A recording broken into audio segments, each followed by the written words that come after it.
زمونږ ناسته تر سبا ده چاته چې کور نارې وهي هغو دې ځینه او بیا وایي چې خوله یې د وینو ډکه راوړه جینۍ په یار پسې بنګړي خوړلې دي نه د صدر صاحب په اجازت باندې صرف یو څو شعرونه ویم ځوانان یې څو نوي شعرونه دي ویم چې یو ښکلې جینۍ خپله کما ویم چې یو ښکلې جینۍ خپله کما خو یوه غلې جینۍ خپله کما او د ادب ذوقې ادب پالې نظر چې دا اغلې جینۍ خپله کما او زما د قام په درد چې نه دردیږي زما د قام په درد چې نه دردیږي نو بیا زه ولې جینۍ خپله کما او هغه خو لاړه اوس د بل نصیب شوه هغه خو لاړه اوس د بل نصیب شوه ښه نو زه تلې جینۍ خپله کما یو درې شعرونه نور دي منګه په جنگ کې هم د مینې پلویان پاتې یو منګه په هر وخت کې پاخه باچا خانیان پاتې یو منګه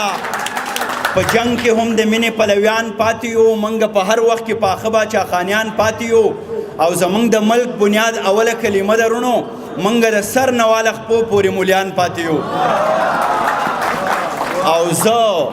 ضمیر صاحب زه ستا د زلفو پیچو خم به خامخا پیژنم زه ستا د زلفو پیچو خم به خامخا پیژنم میراته پاتې شو نو موږ خو ګاونډیان پاتې یو او یو خو زوروره ده سمه جنگ ببره ده یو خو زوروره ده سمه جنگ ببره ده تور کمیس د سروې قد دا جوړې د بره ده او دلته چې مکتب ته ځي پیغله څومره نره ده دلته چې مکتب ته ځي پیغله څومره نره ده مکه مکه موله امن خو کونتره ده دا جینۍ ټپې وایي مانه معتبره ده او دې مور نه بچی روک دی دا مور چې اوتره ده او دا چې په کړس کړس خاندي دا زما د سره ده زه په نوم افسر یم او دا پوره افسره ده ډېره د کشمیر په غم ککړه یاره د کشمیر په غم ککړه یاره درنای هیرا کړه بابړه یاره درنای هیرا کړه بابړه یاره د کشمیر په غم ککړه یاره ستا تشکاتو او په مخه لاړې ستا تشکاتو او په مخه لاړې ستا تشکاتو او په مخه لاړې ستا تشکاتو او په مخه لاړې ما له دې ورانه کړه جونګړه یاره ما له دې ورانه کړه جونګړه یارا درنای هیرا کړه بابړه یارا د کشمیر په غم ککړه یارا سالار صاحب شعر دی څوک چې ګاندي او باچا خان پیجنی څوک چې ګاندي او باچا خان پیجنی څوک چې ګاندي او باچا خان پیجنی څوک چې ګاندي او باچا خان پیجنی سوچ کې هم نه کوي جګړه یارا سوچ کې هم نه کوي جګړه یارا مخترجی چې ما د ګلویش دغه پوښتنه وجني ما د ګلویش دغه پوښتنه وجني ما د ګلویش دغه پوښتنه وجني ما د ګلویش دغه پوښتنه وجني کور تا به کله راځې مړه یاره کور تا به کله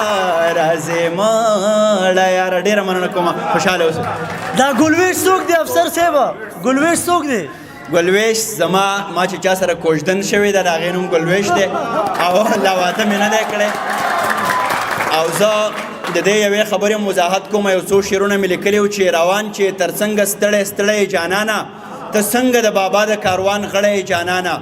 او په سپینو خپو د سپین پانزیب شرنګا چې راویښ نه کړي خفه نشي خو ته لکه چې مړی جانانه او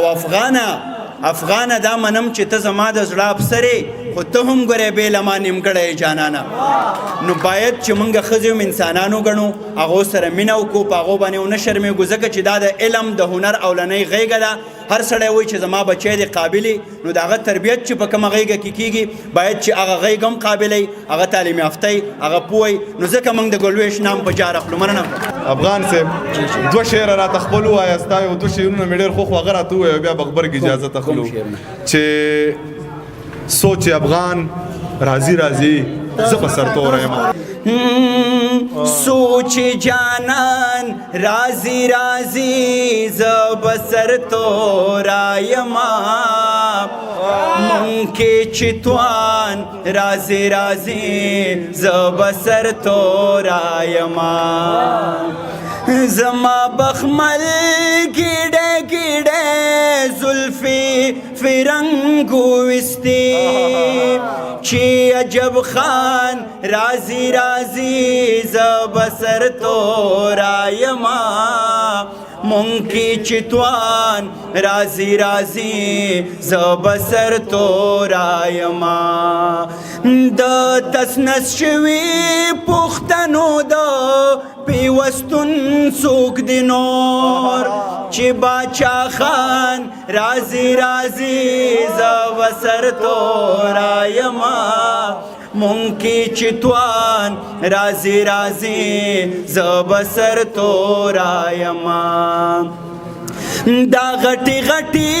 رڼې اوښکې دا سبق ورکوي چې ضمیر خان رازي رازي مننه کوم خوشحاله اوسئ